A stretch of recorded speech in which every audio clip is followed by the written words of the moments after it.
Olá, seja bem-vindo para mais um episódio do podcast Cinti Invest, o podcast aqui na Tarobá. E hoje nós vamos falar sobre um assunto que, olha, ao meu ver, tem que ser cada vez mais explorado, que é o equilíbrio entre a vida profissional e a vida pessoal. Será que só trabalhar basta? Mas como equilibrar a vida profissional, a produtividade com o bem-estar, a qualidade de vida e também o planejamento para um futuro tranquilo? E para isso, hoje eu estou com um convidado. Meu convidado de hoje é o Fernando Zanluc. Fernando, seja bem-vindo. Obrigado pelo convite. Eu que agradeço você ter aceitado o convite. O Fernando, ele é psicólogo, especialista em psicologia clínica e psicanálise. Deu aula por mais de 24 anos, Sim. certo? Conta um pouquinho pra gente da tua experiência, da tua vida. Eu sempre quis associar a atividade clínica, que eu gosto, e hoje eu só estou nela, com a docência. Eu sempre gostei de dar aula, sempre gostei do contato com os alunos quando eu estava ministrando aula, eu poderia ser mais ativo, mais falante. Na clínica, você tem que ser um pouco mais contido, mais receptivo. Não Ouvir que a gente mais. não que eu não fale, óbvio. Mas eu sempre gostei. Então, eu gostei muito de dar aula durante 24 anos. Dei aula em diversas disciplinas diferentes, né? Até teoria da criatividade, em desenho industrial, psicoterapia infantil, várias. Psicoterapia familiar. Então, isso me forçava a estudar, por isso que eu fiz mestrado em educação, né? E me mantinha ativo. Então, foi uma época muito boa. Não, e a gente estava aqui, eu falei, vamos começar a gravar, porque senão eu vou ficar o dia inteiro conversando com o Fernando. Porque, assim, eu adoro, né, essa parte de psicologia. Se eu não tivesse tido outra formação, talvez eu iria estudar psicologia, porque eu sou, assim, é o que nos move, né, o que a gente estava falando, a nossa mente, as nossas emoções, é o que nos move, nos move, né, na vida. Ô, Fernando, então, só para a gente começar a introduzir esse tema que a gente vai falar, né, desse equilíbrio que as pessoas tanto buscam e que não é fácil conseguir alcançar nos dias de hoje, vamos falar sobre o modelo de trabalho tradicional, que eu acho que sempre foi muito assim, principalmente nós brasileiros, trabalhar muito, né? Sim. Ver o trabalho como precisa se sacrificar para conquistar alguma coisa na vida. Isso já começa desde muito longe. Lá isso vem com Adão e Eva, na verdade, para quem é cristão, que quando eles comem da árvore do conhecimento e do fruto do bem e do mal, Deus diz para ele que Eva parirá com dor e Adão ganharás o pão com o suor do seu rosto, como se fosse uma maldição, né? Então, tanto que a palavra trabalho vem do latim tripalium, que é um instrumento de tortura, Sim. né? Então, nós temos uma associação de que o trabalho é uma coisa, quase uma maldição, um castigo. E, na verdade, não. Tem uma outra palavra que a gente pode usar para trabalho, que é labor, que é elaborar, que também a gente fala de lavoura, porque a lavoura vem de labor. E lavoura é você plantar, é você criar, você cultivar, você gerar vida, gerar recursos. Então, nós precisamos primeiro pensar que ideia nós temos sobre o trabalhar em si. Se ele é um ato criativo ou se ele é um castigo. E foi passando de gerações para gerações, e Sim. pai para filho. Não, precisa trabalhar duro para conseguir o que você quer. Isso. Né?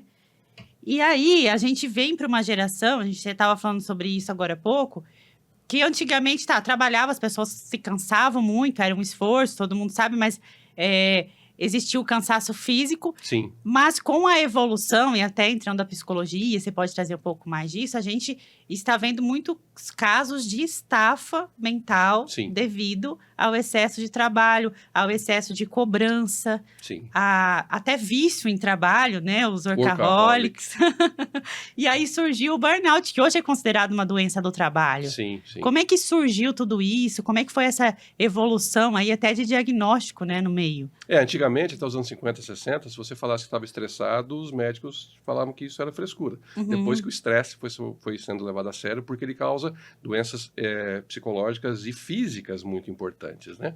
E o burnout também é essa questão da exaustão e também de uma certa falta de perspectiva, né? Porque antigamente, quando o trabalho era mais braçal, sei lá, você plantava, você colhia, você capinava uma trilha de café, você via o resultado imediato e aquele cansaço físico, depois de um bom banho, você deitava e descansava. A mente é diferente. Você, às vezes, está muito concentrado, mas sentado numa mesa. E concentrado, irritado, tenso, agoniado. E, durante milhões de anos, quando a gente se sentia assim, o nosso corpo acostumou a secretar o quê? Os hormônios, né? Para a gente guerrear, lutar, e aqueles hormônios não são adrenalina, né? Não é despejado porque você fica sentado. E aquilo vai gerando uma tensão que não tem uma descarga. Isso gera um estresse. Muitas vezes a natureza do trabalho, que hoje em dia é muito fracionado, você não vê o resultado final, às vezes, do seu trabalho. Você não vê que você está construindo alguma coisa, você não vê qual é o valor do seu trabalho final para a sociedade. Então, às vezes, a falta de sentido, né, de visão sobre o seu papel, sobre a sua importância, a valorização sua naquela empresa, porque, como você falou, o ser humano, a emoção é muito importante. Eu digo que o ser humano não é um animal racional. Para mim, o ser humano é um animal emocional. As grandes decisões e desejos é o que nos move, né? Eles são de fundo emocional sempre. E que eu estava até comentando com você, eu tive, né? Então, eu sei exatamente, eu já tive burnout, eu sou considerada um pouco workaholic, eu amo trabalhar, e a gente começa a confundir as coisas, porque às vezes a gente se encontra tendo muito prazer no trabalho, né? Porque você, é claro que tem todos esses fatores que você falou, que da exaustão, do cansaço, você deita na cama, você não descansa. Mas a emoção que o trabalho, quando você gosta dele, principalmente te traz, te completa tanto que você acaba deixando as outras partes da vida, às vezes deixando de dar atenção, deixando de ter um momento de lazer, de relaxamento, de descanso, porque vira um vício. E aí, as pessoas que são diagnosticadas, acho que elas precisam se disciplinar novamente, que é o equilíbrio que a gente traz entre o profissional e o pessoal. O que você aconselha para as pessoas? Porque sempre tem alguém assim que me pergunta, como sabem, né, do meu histórico, Cintia, eu tô sentindo isso, aquilo, será que eu tô tendo um burnout? Será que eu tô prestes a ter? Porque eu tô trabalhando demais, eu não paro.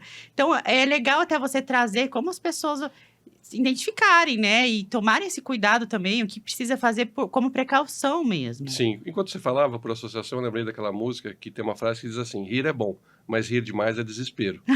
Então, acho que trabalhar verdade. é bom, e trabalhar é necessário, não é só bom, é necessário, mas esse trabalhar demais pode ser o quê? Será que também é algum tipo de desespero? Ou por que a gente trabalha? É que nem uma pessoa quando quer ganhar dinheiro. Em consultório, já atendi pessoas assim, que ela queria ganhar muito dinheiro, mas não conseguia. Eu perguntava, mas para que você quer dinheiro?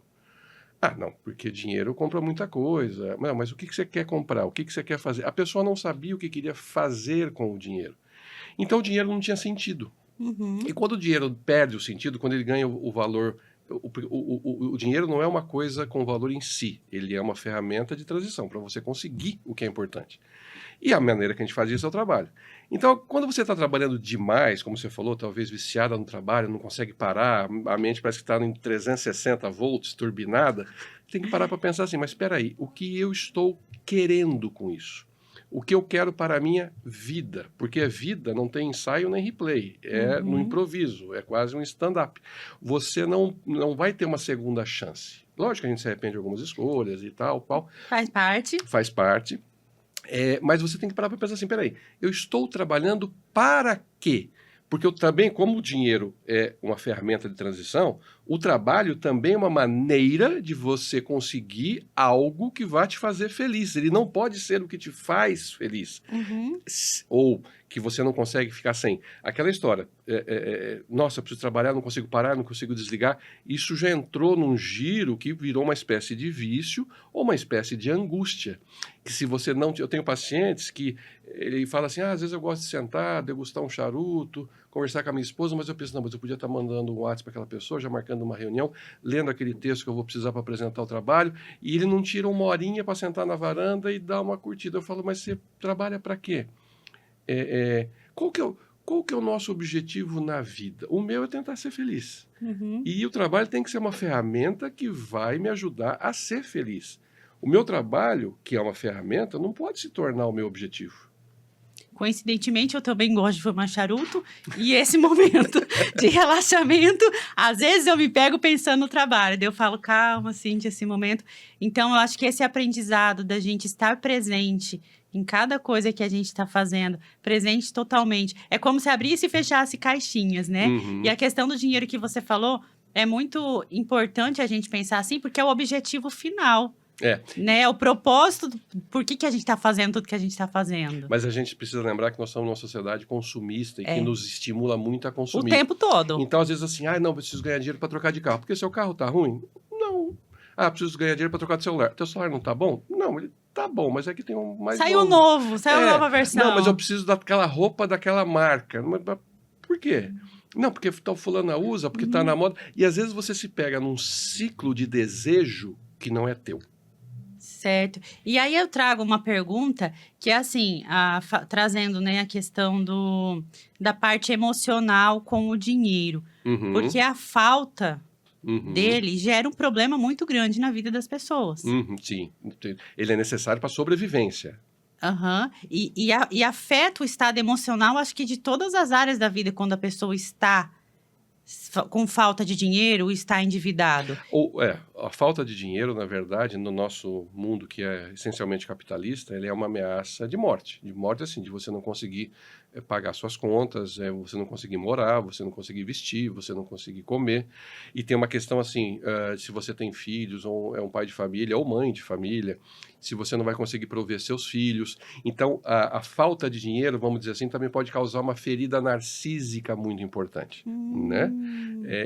Porque se eu não estou conseguindo ganhar dinheiro, na nossa sociedade, isso tem um peso muito importante. Por isso que as pessoas ostentam demais, muitas delas, né? Para provar ou para mostrar que tem dinheiro, tem competência. É como se se dividisse a raça humana em quem tem capacidade para ganhar dinheiro e quem não tem. Sim. Mas é lógico que tem um nível básico que a grande maioria da população, pelo menos a população brasileira, que ela não trabalha para luxo, ela trabalha para sobreviver, ela trabalha para ter uma moradia minimamente digna, para ter um alimento minimamente saudável, poder ter da educação e saúde minimamente para os seus filhos, né?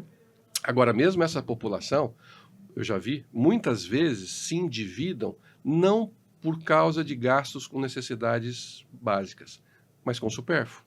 Como eu falei, às vezes até as pessoas de mais baixa renda querem ter um celular top, de ponta de linha, querem ter um carro melhor, sendo que não necessitaria nisso na sua escala de necessidades. A gente precisa parar para pensar, na verdade, se o que a gente está gastando o nosso dinheiro, que faz a gente trabalhar demais e entrar nesse ciclo louco, são coisas realmente necessárias ou está sendo jogado na nossa mente, impresso na nossa mente, que a gente tem que ter. Aquela frase, eu mereço, foi inventada por um capitalista, entendeu? Eu mereço o quê? Ser feliz, não é gastar mais do que eu ganho. E eu tava aqui pensando, né? Porque tem dois caminhos e eles se cruzam de forma que eu acho que é aí que as pessoas ficam um pouco confusas do que fazer e como se comportar na vida. Que o sucesso é medido pelas conquistas financeiras, que é isso que você tem falado, que eu acho que ficou um pouco distorcida essa ideia de sucesso. Sim. Eu sempre reflito isso para minha vida. O que é ter sucesso? Né? Não é só o resultado do trabalho, o resultado financeiro. Não. É estar com as pessoas que eu quero estar, com a minha família, ter tempo para essas pessoas, me cuidar, ter qualidade de vida, fazer uma viagem que eu quero. Enfim, tem tantos outros sentidos para você ser uma pessoa de sucesso. Emocionalmente saudável, psicologicamente saudável, fisicamente também, né? Então, são vários pilares. Mas aí tem um lado de que quando a pessoa ela está com uma condição financeira boa, certo, tranquila, confortável, ela fica mais, ela se sente mais potente, ela se sente mais feliz, a autoestima fica mais alta, porque ela se sente mais livre, ela se sente mais no controle, tranquila, porque assim, um filho ficou, não importa quanto é o tratamento, vamos lá e vamos pagar. Você entende que eu acho que esses dois lados, eles se cruzam, é isso que gera muita dúvida na cabeça das pessoas? Tudo tem sempre dois lados, né? Porque o dinheiro também, tem aquela frase, você quer conhecer de verdade uma pessoa, dê poder a ela. O dinheiro nos dá poder de escolha, poder de decisão, de persuasão, etc. Porque assim, como eu sou psicólogo clínico já há 32 anos, eu atendo muita gente, atendi muita gente de todas as classes sociais. Inclusive, dando aula na clínica escola, eu supervisionava. E eu vi que realmente, assim, eu já vi pessoas sem muitos recursos financeiros que eram felizes, com uma boa família, filhos, relacionamentos com amigos. Porque tem estudos, isso já está comprovado. O que faz uma pessoa viver mais e de maneira mais feliz? Rede de amigos de longo prazo e família. Casados vivem mais que solteiros, tá? Quem tem filhos vivem mais porque querem cuidar da sua prole. Isso são pesquisas realizadas já muitas vezes. Aham. Então, assim, o dinheiro... E já atendi gente realmente muito abastada financeiramente e infeliz. Que o dinheiro realmente não garante a felicidade, né? O dinheiro potencializa os meus desejos, mas ele pode potencializar, digamos, o lado negro da força, assim, o meu lado mais ruim, ou que, então agora que eu posso, eu vou fazer o que eu quero, e o que você quer pode te Tem prejudicar, isso também, pode né? prejudicar o teu relacionamento, né? Então a gente precisa entender que o dinheiro é uma ferramenta. O que é uma ferramenta? Com um martelo eu posso construir uma casa, ou posso rachar a cabeça de meia dúzia de pessoas. Com o dinheiro, ele é uma ferramenta. Eu preciso saber o que eu quero fazer com esse dinheiro, né? O que eu quero construir com esse dinheiro. Como eu falei, a felicidade, na verdade, não depende deste poder financeiro, mas na capacidade que você tem do que você vai fazer com ele. Uhum. E na sua clínica, assim, você já pegou bastante casos? Deve ter tudo, né? Porque cada pessoa vive um dilema. Mas de casais também, né? Que quando começa a apertar o lado financeiro, muitos casais também não conseguem muito manter a relação ou causam outros problemas na relação, né? Não, sim, isso é verdade. Como eu falei, a falta do dinheiro é uma ameaça, realmente. É Aham. uma ferida narcísica. Às vezes o próprio... Nós temos ainda uma sociedade de origem machista, né, patriarcal, Aham. onde o homem ainda se sente mais responsável pela prover financeiramente, materialmente a família. E quando ela entra em crise, ele se sente envergonhado. O homem, quando deprime, fica violento, né? A mulher, quando deprime, se isola, chora. O primeiro sintoma do homem deprimido é ficar violento, xingar, ratear, brigar, e talvez quando ele estiver chegando na fase mesmo da depressão igual da mulher, ele já tenha até pensamentos suicidas, entendeu? Porque o homem é diferente, como ele lida com a Ele depressão. carrega maior peso também da questão da responsabilidade na família. E a agressividade é filha do medo. Nós só ficamos agressivos quando nós estamos com medo. Medo de ser atacado, aviltado, abandonado, humilhado. Por isso que a gente reage agressivamente. Então, o homem, quando ele está com medo de ser mal julgado, de ser criticado, ele reage com agressividade, né? Porque é uma reação ao medo. Então, agora, casais que passam por crises financeiras, de saúde e permanecem juntos, esses casais fortalecem muito mais os seus laços. Eu imagino. Porque até eles constroem junto formas de sair daquilo ali, se unem mais, é aquilo, né? Vamos que estamos juntos, vamos lutar para sair E dessa. se eles juntos Mas, saem de um período muito ruim, o laço de união, a satisfação, se ficaram juntos naquele perrengue, agora o que que a gente mais vai está bem, abalar, né? vamos ficar juntos, né? E aí, veio uma curiosidade aqui nesses seus atendimentos, que a gente falou nessa situação, mas aí você falou de machismo e tal, e aí deixa eu te fazer uma pergunta, por curiosidade. E existe, porque como vem dessa cultura que o homem tem que, né, Uhum. bancar ali, tem mais peso para ele, também existe casos que no casal a mulher começa a ganhar mais que o homem. Sim, E eu sei que isso gera problema na relação também. Mudou? Ou você acha que ainda tá... Eu falo assim que a gente está, na verdade, não é numa evolução da família e dos casais. Nós estamos passando por uma mutação. Porque evolução é um processo lento e gradativo que vai se assentando. Mutação, ela é rápida. Por quê? Durante centenas de anos, o homem cuidou de fora, a mulher cuidou de dentro. O homem caçava, a mulher cuidava dos filhos. O homem trabalhava, a mulher cuidava de casa. Porque tinha muito trabalho a mulher dentro de casa. Eram vários filhos, comida, saúde, roupa, educação, era muito trabalho. E dos anos 60 para cá, ou seja, da geração do meu avô para cá, mudou muito. Só que nós temos ainda herança. Por exemplo, eu atendi um casal, eles se conheceram na faculdade, ele fez designer gráfico, ela fez direito, aí ela estudou, casaram, passou num concurso, ela foi ser juíza de direito numa cidade pequena, longe. E ele, como designer gráfico naquela pequena cidade, ele não tinha lá muito serviço, e ela era juíza. Eles combinaram, não, tranquilo, a gente é um casal, com a cuca aberta, você trabalha, eu cuido da casa e das crianças. Certo. Ok. No passado não muito tempo, os dois começaram a entrar em uma crise de relação. Por quê? Ela era filha de um casal tradicional, onde a mãe não trabalhava. E ela tinha o ideal de marido com o ideal da figura do pai. E ele também. Então, por mais cabeça aberta que eles foram, ela começou a olhar para ele e não ter a admiração que ela tinha pelo pai dela. E ele se sentia diminuído porque ele não era o homem como o pai dele.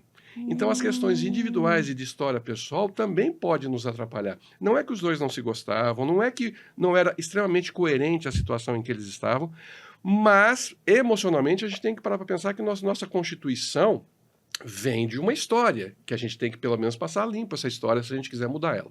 Ô, Fernando, e é bem legal você falar isso, porque veja bem, na parte consciente e de escolhas, eles sabiam o que Muito estavam sentido. fazendo e estava muito resolvido. Mas existe algo enraizado que em algum momento foi mais forte do que a decisão e o planejamento, que foi planejado. Como que as pessoas... Como quebrar isso? É a partir da terapia mesmo, do tratamento, do acompanhamento? O que se faz? É através do autoconhecimento. Você pode meditar, você pode fazer yoga, ou você pode conversar com um grande amigo íntimo, ou fazer terapia. Eu digo que terapia é uma opção quando você não tem uma outra, né? Agora a gente precisa lembrar o quê? A sua identidade é única, é original, né? Não tem duas igual. Quando a gente fala original, significa única, mas também remete à origem. Original tem origem.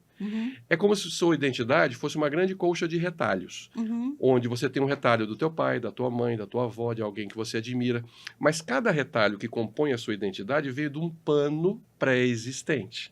Então, a nossa identidade não se cria do nada. Nós temos partes muito importantes dos nossos pais, dos nossos avós, das pessoas importantes. Então, o que nos constitui é a nossa história. Tem uma origem que nos faz original. E a gente tem que conhecer, entender e respeitar essa história. Se você quiser, como eu falei, até fazer um ajuste e uma mudança nela. Mas reconhecer que você veio de um lugar. Faz todo sentido. E vai estar ali, tá no DNA, né? Não tem como mudar totalmente. Não. Por isso que a autoavaliação, o autoconhecimento é o tempo todo, né? Conhece-te a ti mesmo, né? Desde a Grécia. E agora você falou um pouco ali da mulher, do trabalho e tal. Mas as mulheres, elas estão vivendo uma era bem, bem difícil, até para se sentir realizada, porque a mulher, ela se cobra muito. Sim. Aí a sociedade começou a cobrar, porque desde que a mulher se tornou independente, ter independência financeira, trabalhar fora, ela não abriu mão de todo o outro trabalho que ela tem em casa, porque as responsabilidades sobram muito para as mulheres. E como eu falei, é mutação. Não houve tempo de uma adaptação mais tranquila. Então, a mulher, hoje, ela pode trabalhar, ela pode ganhar bem, ela pode ir num banco de sêmen, ela pode se fertilizar e ter um filho sozinha e nem precisar de um homem. Né? Eu acho triste, mas é possível. Né? Ou... Mas ela é mulher, mas ela está trabalhando. Mas nós vivemos na sociedade. Mas ela tem que continuar bonita. Mas ela tem que casar. Mas você não vai ter filho? E como é que é isso? Então, assim, e agora? Eu vou investir as mulheres hoje em dia, eu vou investir na minha carreira ou eu vou engravidar antes? Eu faço a pós ou eu engravido e crio meu filho na pós? Antigamente, há 30, 35 anos atrás, se uma mulher tivesse o primeiro filho depois dos 30 anos, na ficha da maternidade dela vinha escrito primípara idosa. Porque o primeiro filho depois dos 30, antigamente, era considerado tarde. Pensa bem. E hoje em dia as pessoas estão casando próximo aos 30 e querendo ter filho depois dos 30. Sim. E fica aquele dilema. E as pessoas com dificuldade de engravidar, se não começaram cedo, fica depois. E o homem hoje, a mulher sim, está tendo que ressignificar o seu lugar. E na minha opinião, pode ser qualquer um. Ela pode querer ser uma mulher tradicional e ficar em casa cuidando dos filhos se tiver condição para isso. Não tem problema nenhum. Ela bem. Dividir bem a jornada de trabalho. Ela pode ganhar mais que o marido. Pode. Tudo é possível e tudo é lícito, tá? Mas para o homem também não está muito fácil. Nós tivemos o Dia do Homem. Você sabe quando é o Dia do Homem? Eu nunca lembro. 15 de junho ou 15 de julho, agora não tenho certeza. Não é agosto, não? Não, é o Dia dos Pais que é agosto, tem o Dia do Homem. Eu não lembro, nunca lembro. Ninguém falou nada do Dia do Homem. Sabe por quê? Nós vamos fazer um cartaz do Dia do Homem. Qual homem a gente vai pôr lá? A gente vai pôr o que tem pai de pet, faz yoga, é o bombado da academia, é o bancário, é o agroboy, é o... O que é ser homem hoje? Qual é o ideal de homem? Uma pessoa que eu conheço os dois, na verdade, separados, 50 e poucos anos, foram sair juntos a primeira vez, ela desceu, ele abriu a porta do carro para entrar, ela olhou e falou, por que você fez isso? Você acha que eu não consigo? Então, se o homem não é gentil, ele é grosso. Se ele é gentil, ele também é grosso porque está ofendendo de alguma forma. Se ele paga a conta, ele quer mostrar poder. Se ele não paga, ele não tem... E aí? Então, assim, o que é ser mulher hoje, o que é ser homem hoje? Quando meu avô casou, ele sabia o que ele tinha que fazer, trabalhar, e minha avó ia cuidar dos filhos. Certo. Agora eu caso. Putz, será que eu sei o que minha mulher quer? Será que ela quer que eu sustento? Será que ela quer dividir? Será que ela quer que eu cozinho? Será que ela quer lavar a louça? Que tipo de homem ela espera de mim? E parece que é tudo ao mesmo tempo, né?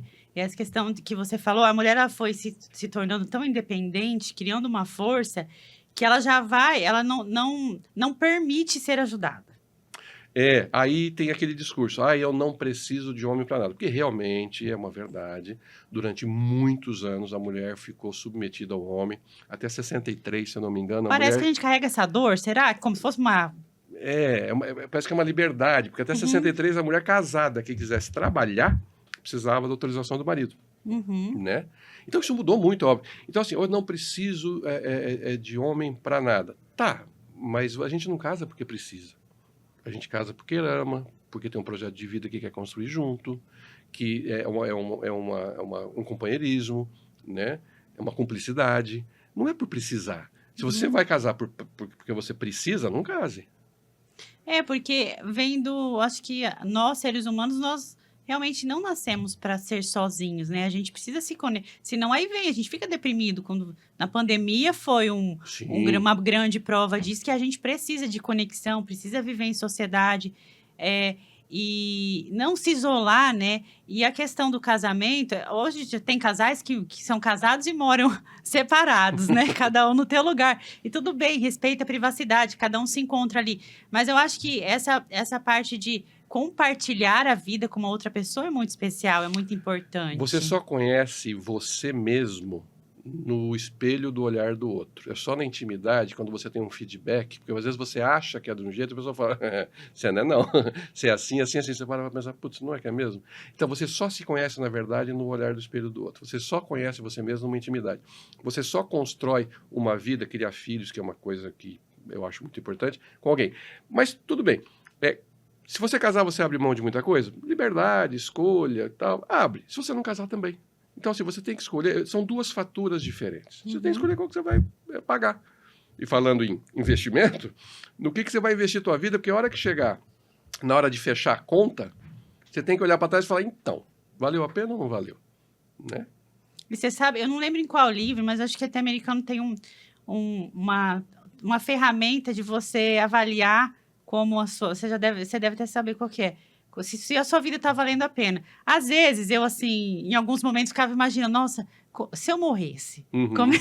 como é que seria naquele momento? Como que as pessoas iam agir? Qual sentimento teria? E eu vi que até tem uma ferramenta de você se autoavaliar para o que as pessoas sentiriam no momento do teu enterro? O que elas Uhum. estariam falando de você? Uhum. E aí faz a gente refletir o que a gente está conquistando em questão de valores, o que a gente está representando na vida das pessoas, né? Hoje, o que eu vou deixar? E eu Uhum. não estou falando de bens financeiros. Então é legal você trazer isso, porque eu falei, poxa, a gente sempre tem que estar refletindo isso. Quem eu estou sendo? Eu estou Uhum. sendo uma pessoa totalmente egoísta, que não estou olhando para o lado, estou tendo empatia, Uhum. né? E não só, porque os bens financeiros a gente não vai levar. Não. A gente pode ser que a gente deixe para as pessoas que a gente ama com uma condição boa, mas a gente não vai levar. Eu Uhum. lembrei dessa ferramenta, não sei se você já Não, tinha. não. Tem um ditado indiano que diz assim, que se você passa uma vida acumulando riqueza para deixar para os teus filhos, de duas uma. Ou eles vão ser incompetentes e vão gastar todo o dinheiro que você trabalhou para conseguir, ou eles vão ser competentes e não vão precisar. Então não precisa acumular. Viva a vida, né? Uma vez eu vi numa viagem uma Kombi dessas de camping, escrito assim, dinheiro a gente recupera, tempo não, viaje mais. Ah, eu Achei perfeito. amei. Para mim também, Eu eu sou achei dessa. perfeito. Eu trazendo para a parte financeira, a gente sempre fala do planejamento financeiro, porque também você precisa chegar lá na frente e ter qualidade de vida, ter uma Uhum. forma de ter receita, mas aí vem esse questionamento da dúvida também, que as pessoas falam, só se vive uma vez, igual a gente estava falando agora. Eu mereço. Tudo tem que balançar. Tudo tem que balançar. E esse equilíbrio que às vezes as pessoas têm dificuldade, porque que nem você já citou aqui hoje, a questão da emoção, tudo é emoção. E a questão financeira, ela é muito mais emocional do que racional também, Sim, as decisões, as escolhas, não são? sim, porque ou você tem dinheiro demais e trabalha demais por questões emocionais e não são racionais. O workaholic se constrói por uma angústia e uma mania, né, de Aham. trabalhar que não faz sentido, assim, ela não é necessária. Da mesma forma que eu gasto demais sem poder, não é por uma questão racional, por uma questão emocional. Eu mereço. Mas por que você está achando que merece? Tem gente que fala assim, eu mereço, aí gasta e se prejudica. Mas espera aí, você merece então se prejudicar. E eu já atendi gente assim que, na verdade, tem um um resquício de uma infância muito complicada, onde ele acha que foi preterido demais por diversas situações e que ele precisa se compensar. Só que como é uma coisa enraizada num problema emocional lá de trás, o que ele consegue é o contrário. Em vez de ele conseguir se premiar, ele continua perpetuando essa questão de se prejudicar, entendeu? A questão da escassez também, não? Como assim? A pessoa, às vezes, viveu numa condição muito difícil Sim, na infância, depois, quando adulto, consegue melhorar essa condição, mas parece que ainda vive naquela escassez, que falta, sempre falta, ou não se aquelas permite pessoas, viver. as pessoas que alcançam o sucesso e adoecem ou então põem tudo a perder. Uhum. Freud, em 1916, escreveu um texto que chama Arruinados pelo Êxito. Está no volume 14 das obras completas dele, onde ele fala daquelas pessoas que tiveram uma vida difícil, de infância, tal, não sei o quê, trabalharam, estudaram, e aí galgaram e chegaram na posição que eles sempre almejaram na vida como ideal. Só que quando chegaram lá, ou adoecem, ou fazem uma grande bobagem e põem tudo a perder, porque não sustentam aquele lugar também de sucesso por questões da identidade que foi costurada nele e que não foi ressignificado. Alguns também não se sentem merecedores. Tem a síndrome tem. do falsário, do farsante. Não, eu finjo que eu sou quem eu não sou. Se as pessoas soubessem quem eu realmente sou. Eu já atendi várias pessoas assim. Falei, mas elas iam dizer o quê? Não, porque eles acham que eu consegui isso porque eu sou competente. Mas você conseguiu como se não for por competência? Né? Então precisa repensar a sua autoimagem. A nossa cabeça é um labirinto, né? Mas a é nossa legal. mente. É legal. É legal. O que você daria de dica, assim, para as pessoas, para elas saberem lidar com a ansiedade? Porque tudo isso causa uma ansiedade. Causa. Muita. A gente Angústia. está na era da ansiedade. Ah, sim. E do psicotrópico, né? E pressão, desconexão, porque as pessoas estão... Até acho que por causa muito da tela, né? Também. Da tecnologia. Tela, então, aproveitando aqui, olha, até 12 anos de idade, não dê celular para o seu filho. Fale um pouco sobre isso, Não, por rapidamente, favor. há pouco tempo atrás, uma menina de 8 anos que morreu no desafio do desodorante, né? Sabe quantas crianças no Brasil já morreram com esse desafio? Não tem. 56. Eu acho que um pai que dá um celular, um smartphone com internet para uma criança menor de 12 anos e não tem controle direto, aqueles aplicativos que espelha no celular, Sim. na minha opinião, é abandono de incapaz. Mereceria processo. Porque o neonazista não está na praça, o pedófilo não está na praça, o estuprador não está na praça. Eles estão na internet. E se você dá um celular para uma criança que não tem discernimento para que ela administre este mundo, eu acho que é abandono de incapaz nessa minha opinião. É uma responsabilidade muito grande que os pais têm que voltar a assumir sobre seus filhos, né? Eu acho isso muito sério. Fora essa questão, né, desse risco, tem a questão também, eu acho que cognitiva, não tem? Que está atrapalhando. A palavra do ano na Oxford, ela lança desde não sei quanto tempo, a palavra do ano. A palavra do ano de 2024, que está sendo divulgada hoje, é mente podre. Mente podre por quê? Quando você fica numa tela rolando rios, aquilo cria em você um vício, um sistema de gratificação instantânea e curta, mesma coisa que uma droga, e você perde a capacidade de reflexão, de pensar. Já dizia Descartes, penso, logo existo. Se eu não penso mais, eu nem existo. Sabe qual foi, saiu há um pouco tempo atrás, o relatório sobre a média de QI das populações de cada país. A China, a Indonésia, 106, 104. Sabe o Brasil?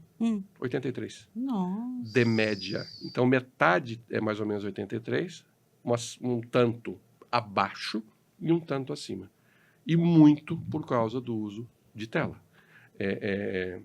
Eu já escrevi até um livro sobre isso, que se chama Casais, Filhos e Companhia, sobre o efeito de uso de tela nas crianças, o que causa a nível neurológico. É grave. E depois eu queria que você falasse dos seus livros aí, onde o pessoal pode encontrar. Você falou, mas você sabe que eu tenho reparado que não virou um vício, é vício. Não só na criança, né, nem se fala não, eu não nasci, eu tive contato com isso aqui com 30 anos de idade, quer dizer, o smartphone mais, 30 e tantos anos de idade. As crianças estão nascendo com isso no berço. Já vicia, mas os idosos também estão ficando viciados, né? Sim, é porque ele é realmente viciante, ele foi feito para isso. Eu vejo a minha avó, mora no sítio ainda, nunca teve acesso a muita coisa. Aí você olha pro lado, pô, na palma da mão dela, ela tem acesso ao mundo, ela é curiosa, ela pesquisa, Não, ela porque vê. tem um lado que é muito legal. Minha mãe, por exemplo, né, viúva, mora sozinha, ela é ilustra, tudo, assim. Onde é que ela encontra os parentes de Minas Gerais? No Facebook, Pois é. entendeu? No Aham. Instagram. E ela conversa com eles lá. Por um lado, é bom, mas é lógico que ela cobra o preço. Sim, cobra. E aí, já que a gente tá nesse assunto, que agora só se fala disso, o TDAH. Agora estamos na era que realmente tem. Não, antes eu não era diagnosticado, não sei quando começou a ser, Não, Fernando. vamos lá. Até Mas- os anos 80, você tinha tanto hiperativo numa escola quanto epilético, né? Porque é uma disfunção neurológica. É Aham. rara, não é assim para acontecer. Ok. Por que dos anos 80 para cá explodiu o TDAH? Depois eu falo do autismo rapidamente. Qual foi a novidade nos anos 80? Um grande número de mães entrando no mercado de trabalho tendo filhos em idade pequena. E antigamente o primário era à tarde, a primeira, a quarta série era de tarde. Sim. De manhã ficava em casa, fazendo o quê? Não tinha o que fazer. O que a mídia descobriu? Lançaram todos os programas de desenho animado para as crianças de manhã. Globinho, Balão Mágico, Xuxa, Angélica, tudo de manhã. E as crianças ficavam vendo TV. Ok.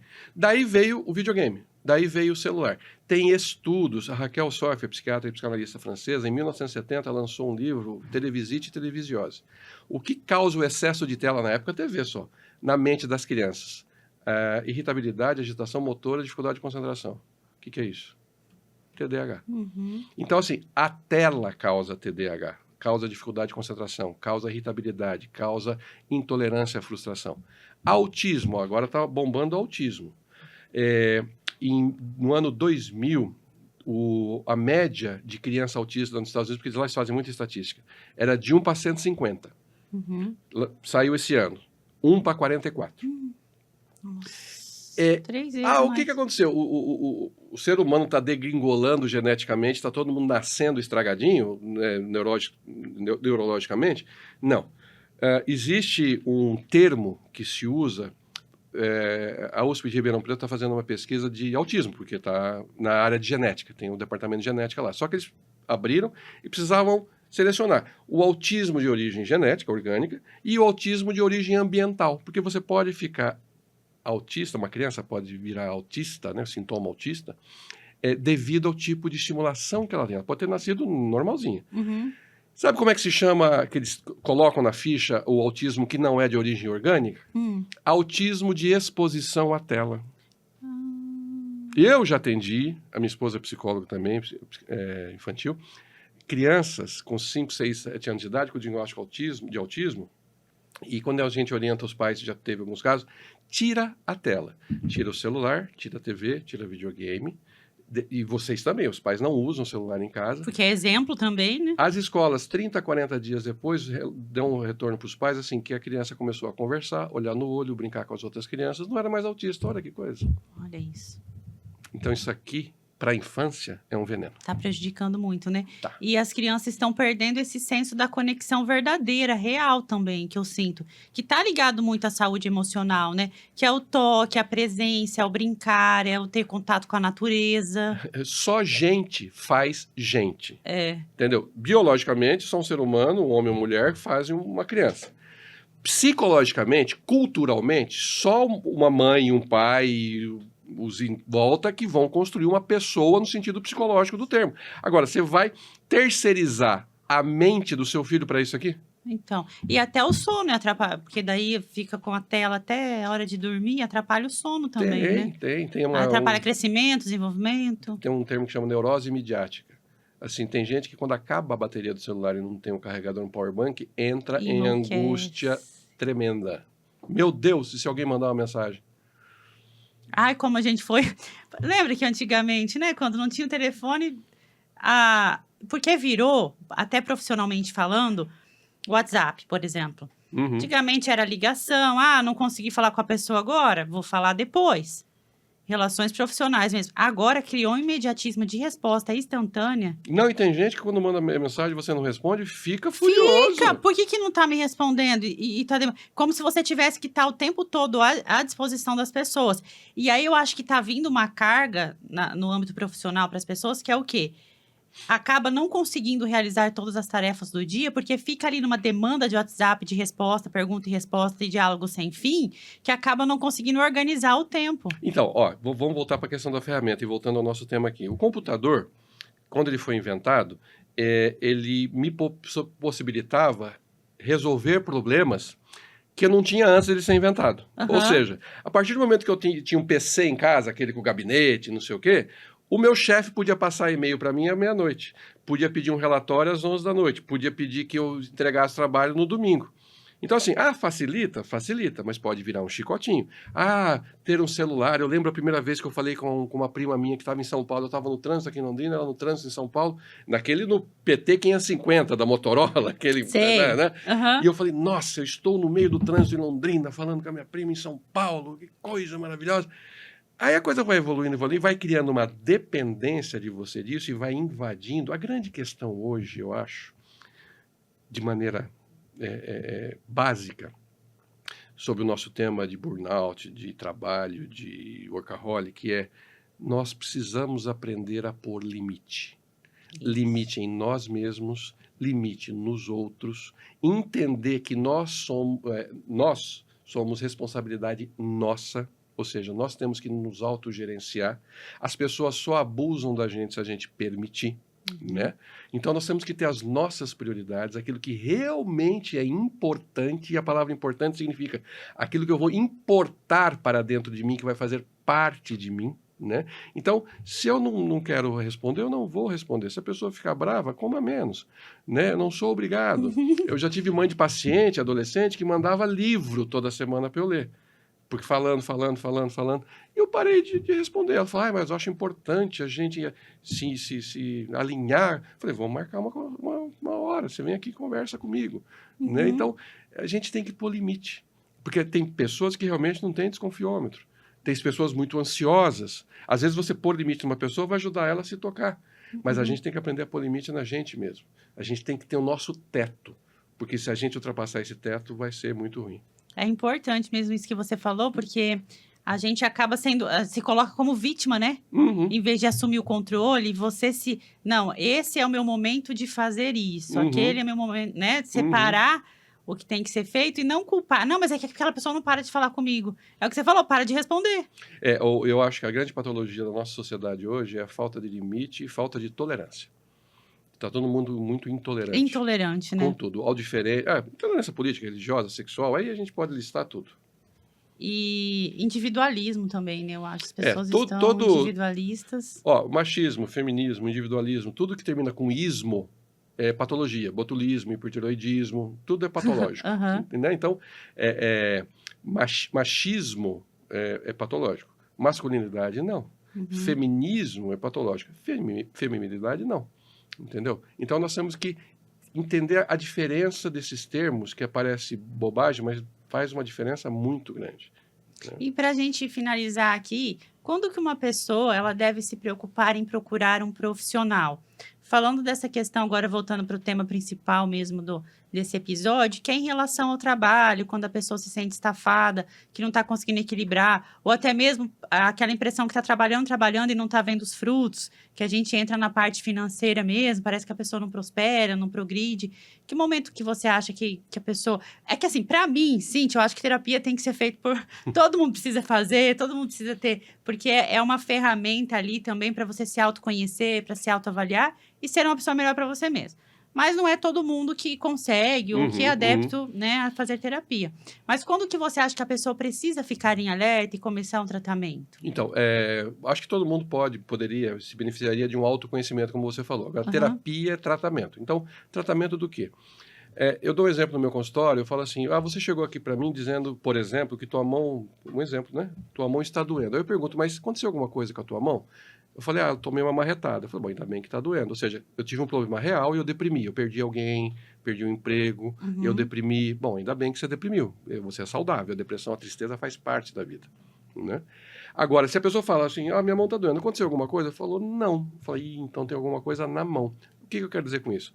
Se você não identifica a origem do teu sofrimento, se você não sabe como resolver o seu sofrimento, se você não está vendo muita saída, não está vendo muita alegria na vida, não está angustiado, está sendo uma vida no automático, onde você não sente prazer, ou está sempre tomado por uma angústia muito grande, seria bom procurar uma ajuda que é um terceiro, que não faz parte da sua família, do seu rol de amizade, do teu emprego, alguém neutro, que estudou, é treinado para te ouvir. Eu falo que toda vez que eu ouço uma pessoa, é como se eu tivesse tentando entender um enredo da vida dele, como um enredo de uma novela. Tem os núcleos, né? Tem a família, tem o trabalho, tem os amigos, não sei o quê.